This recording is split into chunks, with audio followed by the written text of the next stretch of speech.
India does not have a direct access to Afghanistan. And that's the reason why India tried to work with Iran through the last 20 years in building Chabahar port, in building roads into Iran, from Iran into Afghanistan, and then on to Central Asia.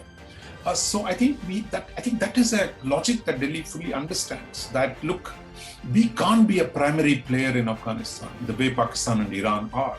So therefore, we need to work with others.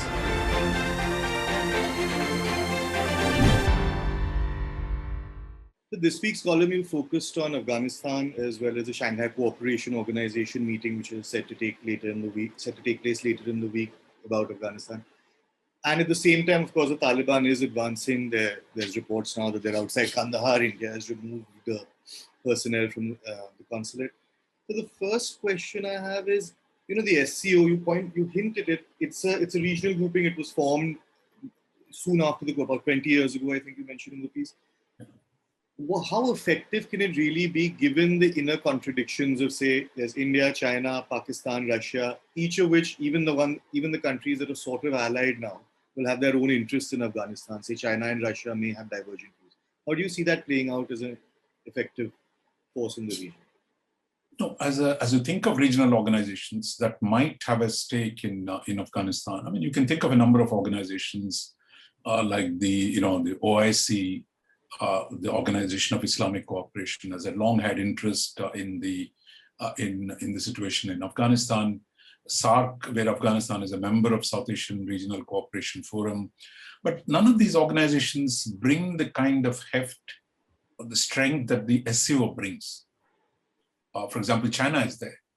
That if you think of any future economic reconstruction of Afghanistan, I mean, China naturally is going to be an important factor, and its China-Pakistan economic corridor already running through Pakistan is going to be a major element of that.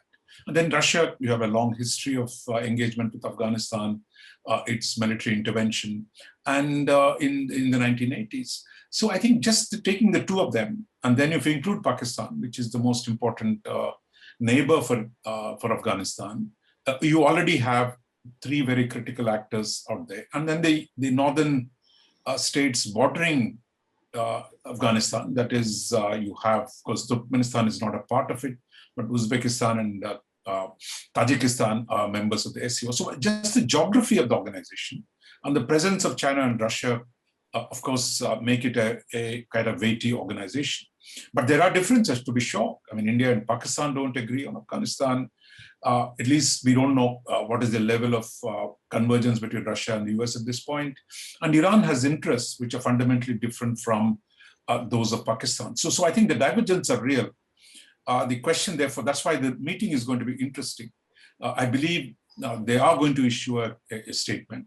But it's always, diplomats can stitch together a statement. You can make some general declarations, which is, look, in fact, even some time ago, some of these international countries, someone said, look, Afghanistan, we don't like Afghanistan becoming an emirate, an Islamic emirate. We don't want Afghanistan to support terrorism, that a future Afghanistan should be neutral. I mean, these kind of formulations are easy to put together. But as you rightly said, the moment you go down to the next level of analysis and the specific individual interests of the countries involved, it is going to be a problem So I would say, look at what China is going to do, and whether China and Pakistan, it is reasonable to assume, are on the same side, and whether Russia will actually move closer to that position, or does it have an independent position? And those are some of the interesting things. Theoretically, Iran is not a member of the SCO, it's only an observer state. So therefore, but Iran's proximity, neighbor of Afghanistan, will also have a big influence. So I think it's a forum to see the geopolitical play among some of the most important neighbors of Afghanistan. Of course, the Gulf countries are not here. So is Turkey is not part of it. But a lot of others who have a role in Afghanistan are going to be sitting around the same table. So one of the things you mentioned is that there's bound to be, as time goes on, that India should be a little patient. We've said this before, you hinted it in the piece as well, that there will be openings. The Taliban will want to counterbalance China, or whoever is in power in Afghanistan. Or Pakistan more than this. India will always have a role to play in that sense. So there's no need to be a hurry. But The other sort of the general question about Afghanistan is post the US withdrawal, for better or worse, there was some time stability. You knew who to talk to. There was a government in place backed by US military power and its diplomatic might and all of that. How do you see now going forward? Right now, it looks like the Taliban will sort of sweep in this sort of civil war-like situation. They will be the ones in power. But how do you see the neighborhood, the country, and the Shanghai Cooperation Organization and large, I think, participate in state making? Because that has been a lacuna in Afghanistan, because it's been a conflict zone for a generation now. How do you see that playing out in the role for external actors? No, more than, one generation, I think. It's really, you can date the conflict back to the late 70s. When Iran and Pakistan tried to destabilize Afghanistan. Then you had the communist revolution, the so-called Saud revolution in 78. You had the Soviet intervention in 79, the Afghan jihad in the 1980s, and then the internecine warfare among the jihadi groups in the 90s, and the rise of the Taliban, and then the 9/11 attacks on US, and then the US occupation. So it's been almost 4.5 decades of conflict out there. But the last 20, you compare to that period, has been a relatively positive phase. While Americans did not succeed in building a credible state structure, women's rights, general education, the creation of private enterprise, Afghanistan has made much progress in the last 20 years. So a lot would depend on how Taliban is going to deal with it. That is, if they come and say, look, we have a clear ideology. We saw that ideology in the 1990s when they were in power between 96 and 2001. Are they going to reverse all the gains of the last 2 decades? Are they going to be nasty to the minorities? For example, the Hazaras, the Uzbeks, the Tajiks and others in the north? Or is it going to accommodate them? And what is the kind of Islamic ideology it's going to have? Can it accommodate the concerns of Shias? So those are the issues that are going to come to the fore. And that's why the problem is going to be, as you rightly asked, can this lot, that is the SCO members, build a state in Afghanistan? Now, it's by no means clear. If the strategic interests of China, for example, say, look, we don't want to interfere inside. We don't care if Taliban is inside, killing its minorities. As long as they don't do things to us in Xinjiang, we're okay with that.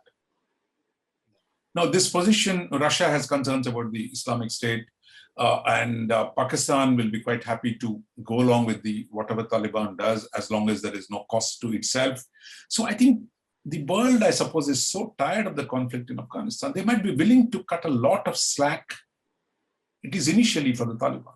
That is, okay, you run this country, and we will be quite happy as long as you take a reasonable position on international issues. That is, you don't support terrorism in other countries. That would actually make a lot of countries feel, okay, what they're doing inside might be bad, but at least they're not being internationally terrorist, maybe nationally oppressive, but not internationally terrorist. So that equation is going to be a crucial factor. But the problem is, the moment Taliban says, okay, internally it will be oppressive, then inevitably those groups are going to seek external support. That was going to be my follow-up. Yeah, is it particularly in the case of Pakistan? This assumption, we assume that state power is absolute, where all of us know inside it's not. How plausible is it that you can have a Taliban, which was a moderate Taliban, in the long run? The same thing happened in Pakistan, where they thought they could strategically use insurgency against India, and there's been huge blowback, or in Afghanistan. And Pakistan is still suffering, and their major internal security threat is actually from that regard. So how plausible do you think that kind of thing, and maybe short term, maybe a 5-year period they can manage, but as internal contradictions emerge, if the Taliban is stable for that long? No, I think that is the hope, right? That all things change, evolution is inevitable, and that Taliban, the imperative of governance, imperative of holding the country together, might move it in a direction where it is far more accommodative of the minorities, and it is far less interested in promoting religious extremism and violence in other countries. If Taliban is even seen as moving in that direction, there'll be a lot of international support for the new government. Even the Americans will say, look, as long as you don't destabilize the rest of the region, we have no quarrels with your internal Of course, there will be questions on women's rights, gender questions, all those issues. People will raise those in the West. But if Taliban does not trouble the rest of the world, its ability to get away or its ability to draw international support will grow. So I think you would think on the face of it that they have an incentive to be reasonable. Yeah. But then, ideologues have a logic of their own. And that is a big question. I mean, where will they go? Is Taliban 2.0 different from Taliban 1.0? If it is different, then I think all kinds of interesting possibilities open up. But if it's not, then I think we just might see the foundations for a new bloodletting in Afghanistan. So the final question, it's a sort of general thing. In the SCO, and from your piece, in the sort of regional politics, because India does it seem like India doesn't have, so say for example, our relationship with Iran, while still amicable, has not deteriorated, but is not as close as it once was. With Russia, that's the same thing. Is there now, not just because of Afghanistan, is there a merit in whatever sense, without compromising, of course, the Quad or any other closeness we have to other powers, Australia, New Zealand, Japan, the US, to sort of start having greater, more concerted regional action or regional diplomacy with, say, Russia, if not China, we have our own problem, but say Russia and Iran, at least in the SCO, are two where we have historically had very good and deep ties and acted together in the past. No, exactly. I mean, if that's exactly what India is doing in the last few weeks. If you saw Foreign Minister Jaishankar travel to Moscow via Iran, and now, of course, he's going for the SCO meeting. So I think it's quite clear, because that is the structural imperative for India. Look, India does not have a direct access to Afghanistan. And that's the reason why India tried to work with Iran through the last 20 years in building Chabahar port, in building roads into Iran, from Iran into Afghanistan, and then on to Central Asia. So I think that is a logic that Delhi fully understands, that look, we can't be a primary player in Afghanistan the way Pakistan and Iran are. So therefore, we need to work with others, certainly Iran, and Russia, because it's historically been a player, and the Central Asian countries, which have a border with northern borders, are shared with northern borders of Afghanistan, are shared with Central Asian republics. So that's exactly the strategy. We have to reach out to partners. We can't act alone. Therefore, that imperative, I think, is quite critical. And I don't see anyone, the Quad countries are telling you not to engage the regional countries. After all, US itself is engaging Iran. Recently, President Biden and President Putin have met. So I think there is enough room. We don't have to constantly look over our shoulders, because this is about our region, our national security. We must be open to doing deals with whoever in the region is willing to work with us. Great, sir. Thanks so much. The piece has a lot more detail, has a lot more analysis that we haven't covered here. It's on the indianexpress.com, and hopefully wherever you're watching this video, there's a link for the piece as well. Thank you so much, sir. See you next week. Thank you, Akash.